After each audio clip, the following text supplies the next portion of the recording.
Hello. आज हम पढ़ेंगे chapter 2 recombinant DNA technology pathfinder book से। Recombinant DNA technology also known as genetic engineering. Recombinant DNA technology को genetic engineering भी कहते हैं। Is the set of technique, जो है सेट ऑफ टेक्निक, इसमें सेट ऑफ टेक्निक इन्वॉल्व है। enable the DNA from different source to be identified, जिसमें कि दूसरे सोर्स से डीएनए आइडेंटिफाई किया जा रहा है, आइसोलेट किया जा रहा है एंड रिकम्बाइन किया जा रहा है, जिससे कि नए कैरेक्टरिस्टिक्स इंट्रोड्यूस्ड किए जा सके किसी और ऑर्गेनिज्म के अंदर। The invention of the recombinant DNA technology, the way in which genetic material from one organism is artificially introduced into the genome of another organism and then replicated and expressed by that other organism, was largely the work of Paul Berg, Herbert Boyer, and Stanley Cohen, although many other scientists made important contribution to the new technology as well. Recombinant DNA technology में क्या होता है? इसमें होता है कि किसी particular organism से,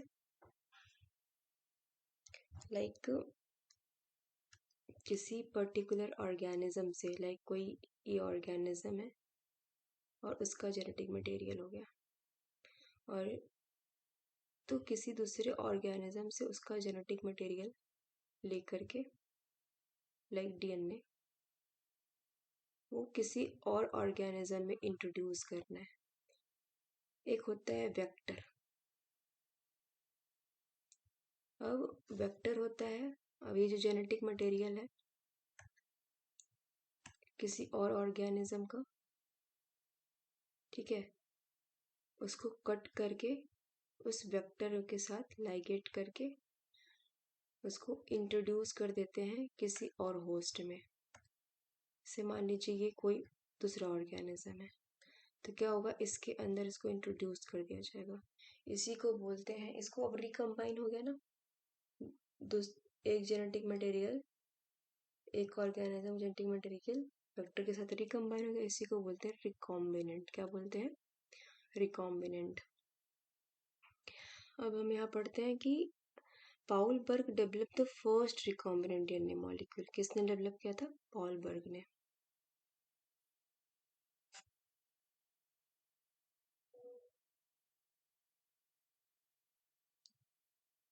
दैट कंबाइन, जिसमें कंबाइन किया था क्या? From SV40 virus and lambda phage. तो किनके डीएनए मॉलिक्यूल कंबाइन किए थे? SV40 virus and lambda phage. Later 1973 Herbert Boyer and Stanley Cohen develop recombinant DNA technology. तो 1973 में जो Herbert Boyer and Stanley Cohen है, उन्होंने डेवलप किया recombinant DNA technology, showing that genetically engineered DNA molecule may be cloned in foreign cells। यही मतलब है इसका, जेनेटिकली इंजीनियर्ड। अब ये इंजीनियरिंग का मतलब क्या है? कटिंग करना, लाइगेट करना, जेनेटिकली इंजीनियर किया गया और फिर फॉरेन सेल्स में, ये फॉरेन सेल्स है, तो फिर फॉरेन सेल्स के अंदर क्या कर दिया गया? इंजेक्ट कर दिया गया। अब one important aspect in the recombinant DNA technology is the DNA cloning. It is the set of techniques that are used to assemble recombinant DNA molecule and to direct their application within the host organism. The use of the word cloning refers to the fact that method involves the replication of single DNA molecule starting from a single living cells to generate a large population of cell containing identical DNA molecule। Cloning का मतलब क्या होता है? Cloning का मतलब हो गया, जैसे अब ये कोई डीएनए है, अब इसकी कॉपी बन जाए सेम डीएनए की, और मल्टीपल कॉपी बन जाए इसकी बार बार, इसको बोलते हैं क्लोनिंग। क्लोन बन गया, identical copy of the particular single stranded DNA.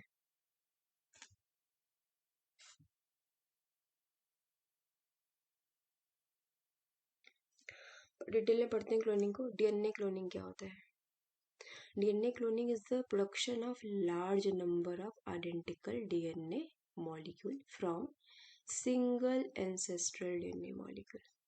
The essential characteristics of DNA cloning is that desired DNA fragment must be selectively amplified resulting in large increase in the copy number. इसमें क्या लिखा है कि DNA cloning का जो characteristics है essential, उसमें जो डिजायर्ड डीएनए फ्रेगमेंट है हमारा, जो हम चाहते हैं ऐसा डीएनए फ्रेगमेंट में हमारे मतलब कैरेक्टरिस्टिक्स ऐसा हो जो हम चाहते हैं, ऐसा DNA must be selectively amplified. फिर उसको हम सिलेक्ट करेंगे और उसको एम्पलीफाई करेंगे, मतलब उसका कॉपी नंबर इंक्रीज करेंगे।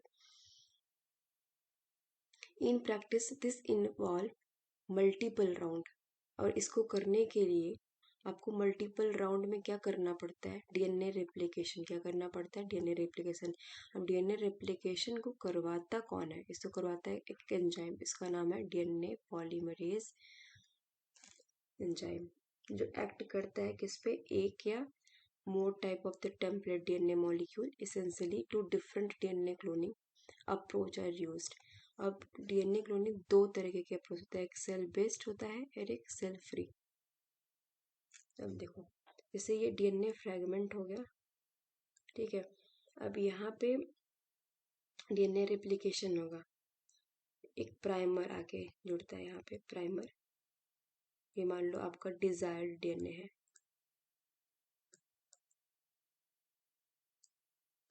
अब इसका हमें क्या करना है? क्लोन करना है। तो अब इसको रिप्लिकेशन से क्लोन करा, रिप्लिकेशन कैसे होता है? यहाँ प्राइमर आगे जुड़ता है, फिर आ जाता है आपका DNA polymerase enzyme,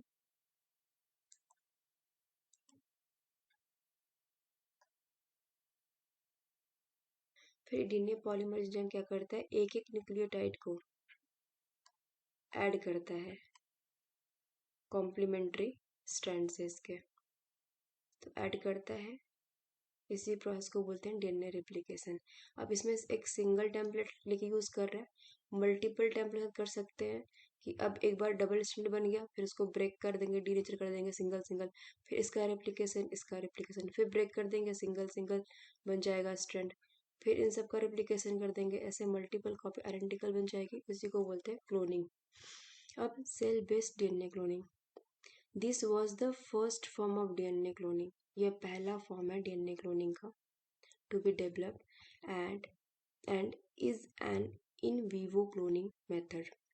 The first step in this approach involve attaching foreign DNA fragment in vitro to DNA sequence which are capable of independent replication. The recombinant DNA fragment are then transferred into suitable host cell where they can be propagate selectively. इसमें क्या गया? सबसे पहला ये DNA cloning था जो develop हुआ in vivo, मतलब अंदर हो रहा है सेल के। द फर्स्ट स्टेप क्या होता है? इसमें क्या करते हैं? अटैच करते हैं foreign DNA fragment in vitro DNA sequence which are capable. कोई फॉरेन डीएनए फ्रैगमेंट्स लिया हमने बाहर से, जो हमने वही बताया था, जैसे यहाँ पे हो गया ये फॉरेन डीएनए हो गया मान लीजिए, ठीक है। Foreign DNA fragment in vitro to DNA sequence which are capable of independent replication. अब यहाँ पे एक डीएनए सीक्वेंस है जो कैसा है? कैपेबल है किसके लिए? इंडिपेंडेंट रेप्लिकेशन के लिए।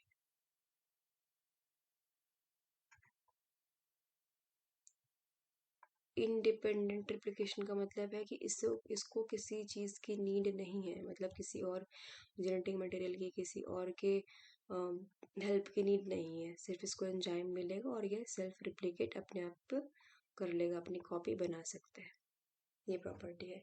तो इसमें क्या हो रहा है कि अब ये जो फॉरेन, ये हमारा क्या है? फॉरेन। अब ये फॉरेन फ्रैगमेंट इस डीएनए सीक्वेंस से आके अटैच कर जाएगा, ये डीएनए सीक्वेंस हो गया।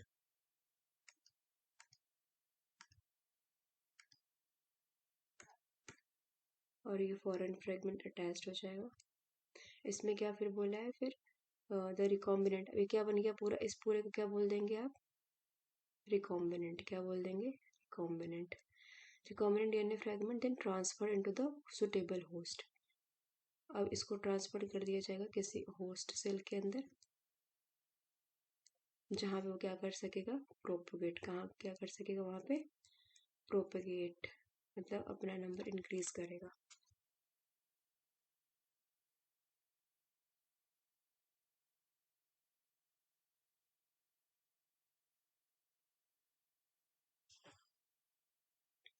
Essence of cell-based DNA cloning involve in the following steps.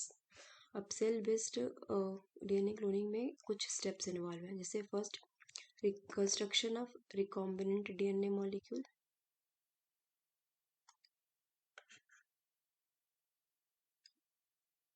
Same वही चीज़ है, कैसे कंस्ट्रक्ट करते हैं, क्या करते हैं, सबसे पहले hybrid recombinant or hybrid DNA consisting of autonomously replicating DNA segment plus inserted element।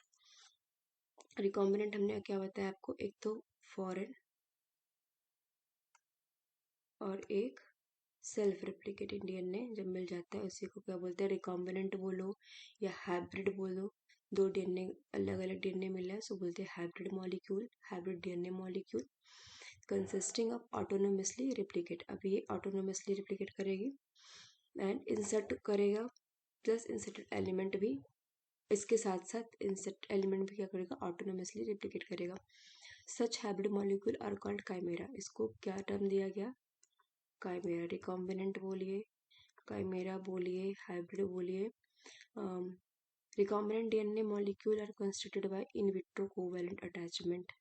ये कैसे अटैच्ड हुआ है, इसमें कैसा अटैचमेंट है, कोवैलेंट अटैचमेंट। कैसा अटैचमेंट है, कोवैलेंट अटैचमेंट। और ये कैसे जुड़ा है, लाइगेशन। इस प्रोसेस को बोलते हैं जोड़ने को, उसको लाइगेशन हुआ है इसके अंदर, ठीक है, इन दोनों के जोड़ने को बोलते हैं ligation. Of the desired DNA fragment target to a replicon any sequence capable of independent DNA replication. हमने आपको क्या बताया, जो ये हमारा फ्रेगमेंट था जो खुद से रिप्लिकेट कर रहा था, ऑटोनोमसली रिप्लिकेट कर रहा था, उसको आप एक और टर्म दे सकते हो, रिप्लिकॉन। क्या दे सकते हो, रिप्लिकॉन, जो खुद ही रिप्लिकेट कर सकता हो। This step is facilitated by the cutting the target DNA and replicon molecule with a specific restriction endonuclease before joining the different DNA fragment using the enzyme DNA ligase। अब देखो सबसे पहले क्या होता है, यहाँ से देखते हैं हम,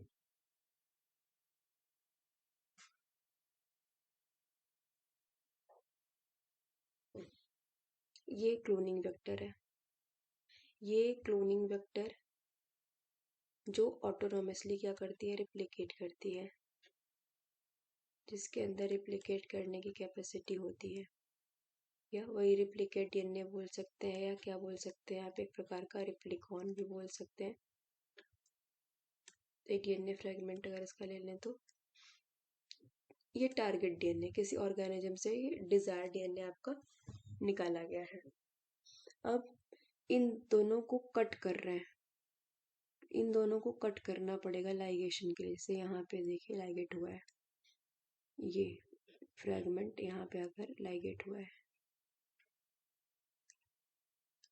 तो इन दोनों को कट करना पड़ेगा। कट करने के लिए एक एंजाइम की नीड पड़ती है, रेस्ट्रिक्शन एंजाइम, एंडोन्यूक्लियस। कट करेगा सेम एंजाइम से टारगेट डीएनए और आपका वेक्टर कट होगा। देन लाइगेट करेंगे डीएनए लाइगेज की हेल्प से, डीएनए लाइगेज रेस्ट्रिक्शन एंजाइम से कट हुआ और डीएनए लाइगेज इन दोनों को क्या करेगा, ज्वाइन कराएगा। इस अब रिकॉम्बिनेंट को ही एक टर्म दे सकते हो आप, काइमेरा, जो हमने ऊपर पढ़ा, ठीक है, यहाँ तक हो गया हमारा। अब हम पढ़ेंगे ट्रांसफॉर्मेशन। ट्रांसफॉर्मेशन क्या होता है, the recombinant DNA molecule are transferred into host cell. जब ये रिकॉम्बिनेंट डीएनए मॉलिक्यूल को ट्रांसफर किया जाएगा किसी होस्ट सेल के अंदर, जब इसको ट्रांसफर किया जाएगा किसी होस्ट सेल के अंदर, उसको बोलेंगे transformation. which had the chosen replicant can undergo DNA replication independent of the host cell chromosome। जब इसको किसी होस्ट सेल के अंदर इंसर्ट किया जाएगा तो ये अपने आप ही रिप्लिकेट करेगा, होस्ट सेल की मदद नहीं लेगा। Selectively propagation of cell clone, अब इसका मतलब क्या है? Selective propagation of cell clone involve two stage. Selective propagation दो स्टेज में हो रही। इनिशियली पहला, the transformed cell are plated out by spreading on the agar plate. जो ट्रांसफॉर्म्ड सेल है उसको प्लेट किया गया एक अगार सरफेस पे in order to encourage the growth of well separated cell colonies. These are cell clones. Subsequently, individual colony can be picked from the plate and the cell can further expand it in the liquid culture. Isolation of recombinant DNA clone. Isolation of recombinant DNA clone by harvesting expanded cell culture and selectively isolating the recombinant DNA. हम पढ़ेंगे इसलिए selective propagated cell clone। अब देखिए यहाँ तक हो गया था। अब जरूरी इसमें सिर्फ एक वेक्टर और एक एंजाइम लेकर के तो हम काम करते नहीं है और एक ही टारगेट डीएनए, बहुत सारे वेक्टर्स होते हैं, बहुत सारे डीएनए हम इंसर्ट कराने की कोशिश करते हैं। फिर हम देखते हैं कि कुछ टारगेट डीएनए इंसर्ट हो चुका है वेक्टर में, कुछ वेक्टर में नहीं इंसर्ट हो पाया है, तो जिसमें इंसर्ट हुआ उसको रिकॉम्बिनेंट, जिसमें इंसर्ट नहीं हुआ उसको नॉन रिकॉम्बिनेंट। अब क्या करेंगे? Introduction to cloning vector into the host. अब होस्ट सेल में डालेंगे, अब होस्ट सेल में इसको इंट्रोड्यूस करेंगे। होस्ट सेल है ये। अब होस्ट सेल में अगर ये वेक्टर आ जा रहा है तो उसको क्या बोला जा रहा है? Transformed cell. अब जिस होस्ट सेल में नहीं आ पा रहा उसको क्या बोला जा रहा है? Non transformed cell. तो अब हम सिलेक्टिव प्रोपोगेट कराएंगे। अब सिलेक्शन करेंगे ना, जो ट्रांसफॉर्म्ड सेल है वो सिर्फ उसको चूज करेंगे, उसे बोलते हैं सिलेक्टिव प्रोपोगेट करा रहे हैं। तो हम ट्रांसफॉर्म्ड को पहले सिलेक्ट कर लिए, अब दोनों आ जाएंगे ट्रांसफॉर्म में, वो जिसमें रिकॉम्बिनेंट डीएनए डिजायर डीएनए है, जिसमें नहीं है वो भी आ जा रहा है। तो अब इसको अगार प्लेट में हम एक अगार मीडिया बनाएंगे, प्लेट बनाएंगे, जिसमें हम ये ट्रांसफॉर्म्ड सेल को क्या कराएंगे? ग्रो कराएंगे। अब ग्रो कराने के बाद इसका सब कल्चर कर देंगे लिक्विड मीडिया में।